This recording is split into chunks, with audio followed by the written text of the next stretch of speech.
So, here we go.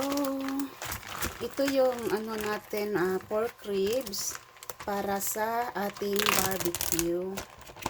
So, ilagay ko to sa oven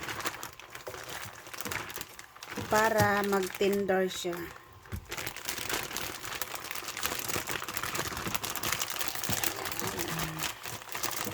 Sana magkasya to.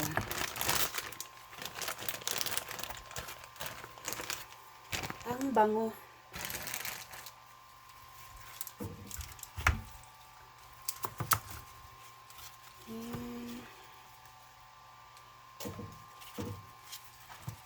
Ay, bakit ko tinapon yung sa lemon?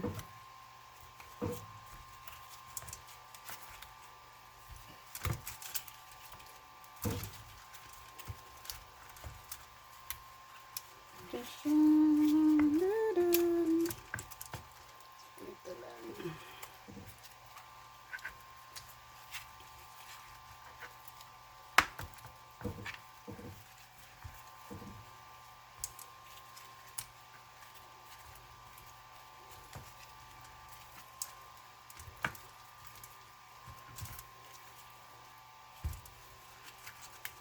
Ay, buti naman. Ikasya to. Ikasya natin.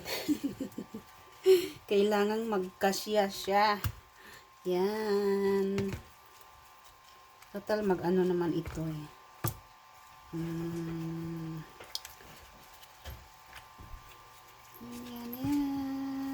Isa pa. There we go.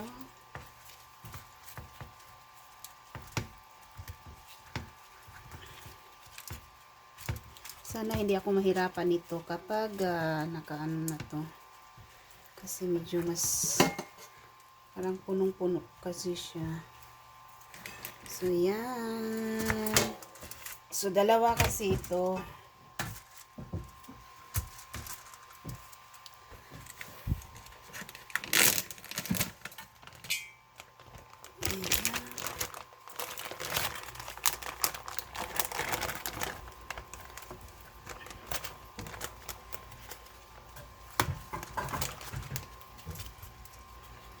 Kasi kailangan nating pagkasyahin to. Wala kasi akong masyadong malaki na lalagyan. At saka ayaw ko kasi ang ano yung aluminum na tingnan nyo mga mamis oh, ang sobrang kapal ng meat niya. Napaka-meaty po ng ating ribs.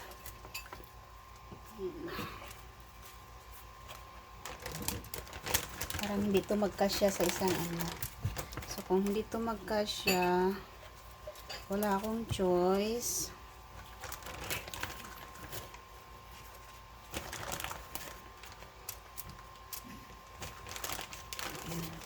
Natin.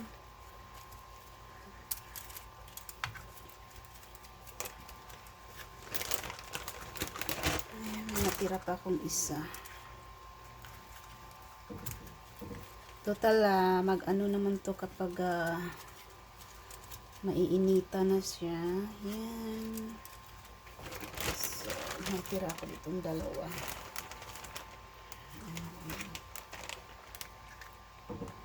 So, yan. Ang bango po ng ating marinade. So, ayan.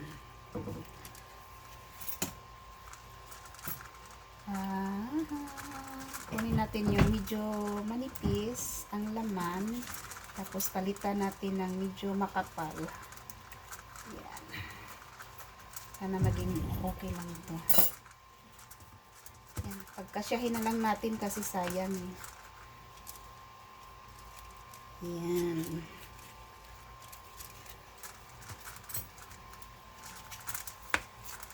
So, yan.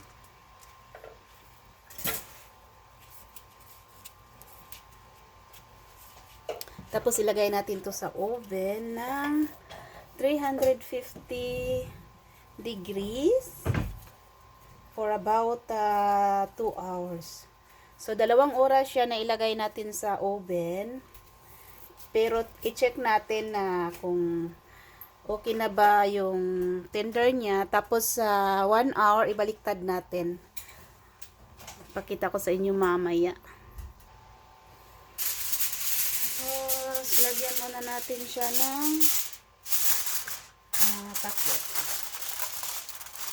Kasi kung hindi siya lalagyan ng takip, masusunog yung karne natin ng mabilis. So, kaya lagyan natin ng takip ito. Yan.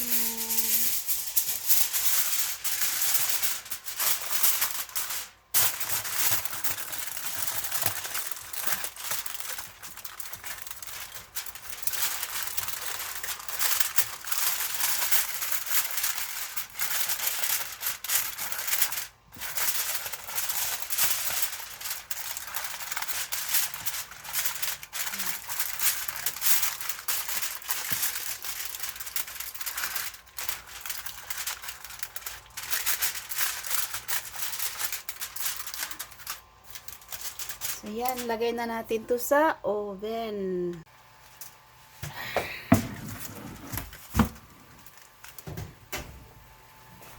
So, ito na po. Titingnan natin kung ready na ba siyang i-flip natin. So, baliktarin natin ang ano.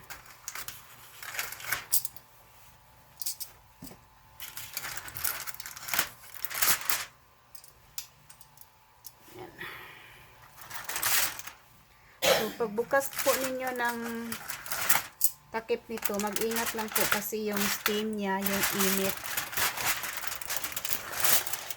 So, yan.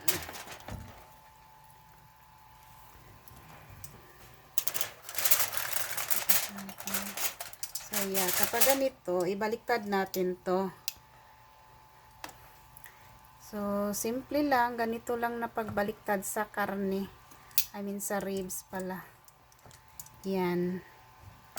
So, ano to, nilagay ko to ng ano, 2:30. So, ngayon 4:22 na. Kasi medyo busy ako. Pero okay lang kasi hindi pa siya masyadong ano talaga. Kasi marami tayong nilagay. So, yan. Binaliktad lang natin.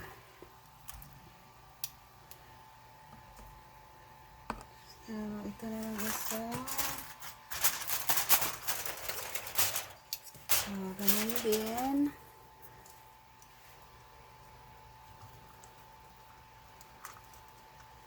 Yeah. So, ito, hindi ko po ito nilagyan ng tubig. Yung konting marinate lang talaga. Tapos, yung juice lang talaga to ng karne. Ang nagpadami ng tubig dito. So, juice lang to sa ano, sa karne natin. So, ngayon, ibalik natin ito sa oven.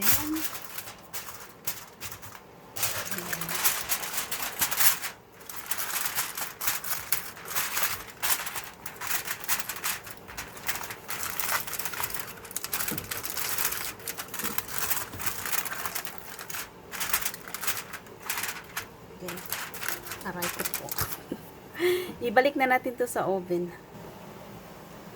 So, ayan. So, hindi ko na isama yung malaking tray. Yung cooking ano natin.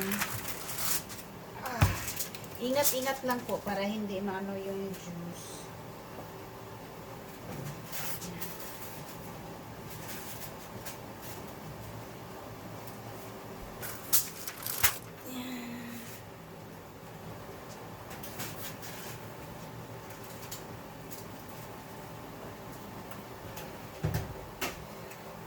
So, titingnan na naman natin after 1 hour.